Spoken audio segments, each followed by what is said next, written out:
What's up, YouTube? It's your boy WizCast77 coming at you with the long-awaited Prophecy deck list.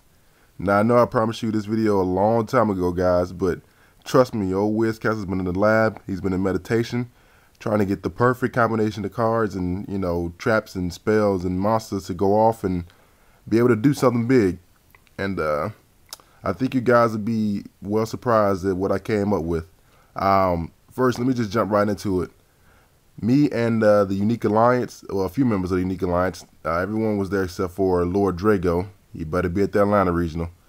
Rode down in Lord Solar's clown car to Tallahassee, Florida's regionals. We decided not to go to YCS Indy, a little too far away, none of us can afford that.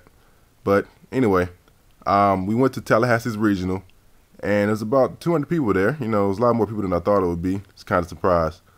But we all decided to enter the tournament. Me, Lord Solar, Lord Lunar, Jared 55597.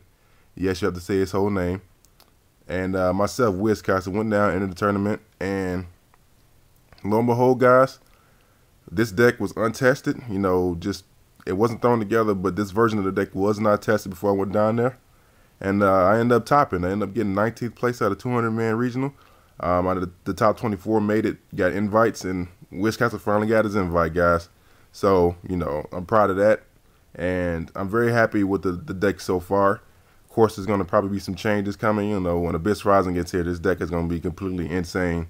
It's probably going to be everywhere, unfortunately, but those are breaks when you play with a good deck. But let's jump right into the deck profile. Enough bragging about me. We got 3 High Priestess of Prophecy, 3 Temperance of Prophecy, 3 Spellbook Magician of Prophecy, 3 Breaker, the Magical Warrior, one of the stars of the show, 2 Effect Veiler, perfect number, and 1 Gorz, Emissary of Darkness. Help me bring out Big Eye a few times, guys. Alright, for the spells, we got 3 Spellbook of Secrets, needed. 3 Spellbook of Wisdom, also needed. This was the other star of the show. Spellbook of Life, ×2, because 3 is clunky.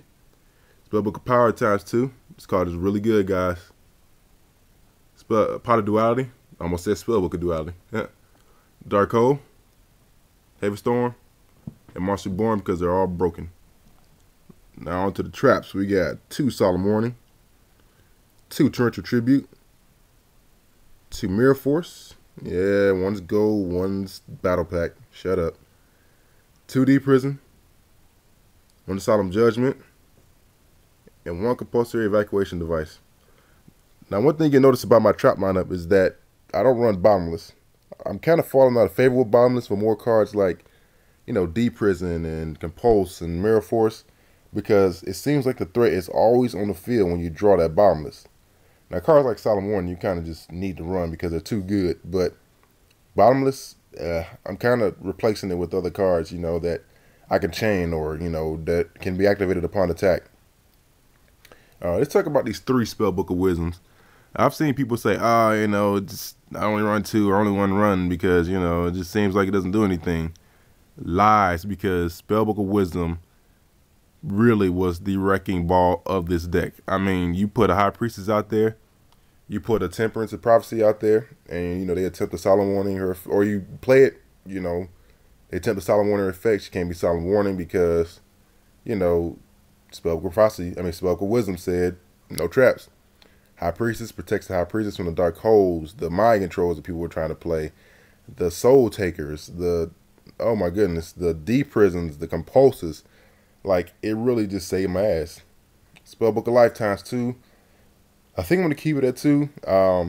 3 just felt clunky when I was testing it. I tested so many variations of this deck. I tested Secret Village, tested without Secret Village. I tested with 20 monsters. I tested with fewer than that I have right now monsters. I think I have 15 monsters right now. I've tested with fewer than 15. I've tested it with Sorcerer of Fleur, Prophecy Destroyer. I've tested it with so many things. And this version of the deck just did me justice, guys. Like, I went down to Tallahassee and I was at work. Funny story, I was at work writing up deck lists, and I wrote up, like, I don't know, maybe 30 deck lists. Balled it up, threw it in the trash, balled it up, threw it in the trash. And I came up with this version, and for some reason, this version struck a chord with me. I didn't have a chance to test it before Tallahassee. It was the Friday right before we were going to leave out, that Saturday. And this version just struck a chord with me, and I just stuck with it, and I went down to Tallahassee, and I won X2 on the regions. I got 19th place, guys, and I topped. I got my invite. Now, honestly, I should have been undefeated, but I'll do a regionals recap video and tell you why. Let you know everything that happened, and but I had a great time. I had an amazing time with friends. Riding down there in Laura Solar's clown car. It was a great time. I'm extremely happy with the way this deck is built right now and what it's doing for me. So hopefully it continues to do great things for me, and hopefully it continues to do great things for you guys. So this is WizCat77 of yu-nique Alliance. Thanks for watching. Peace, YouTube.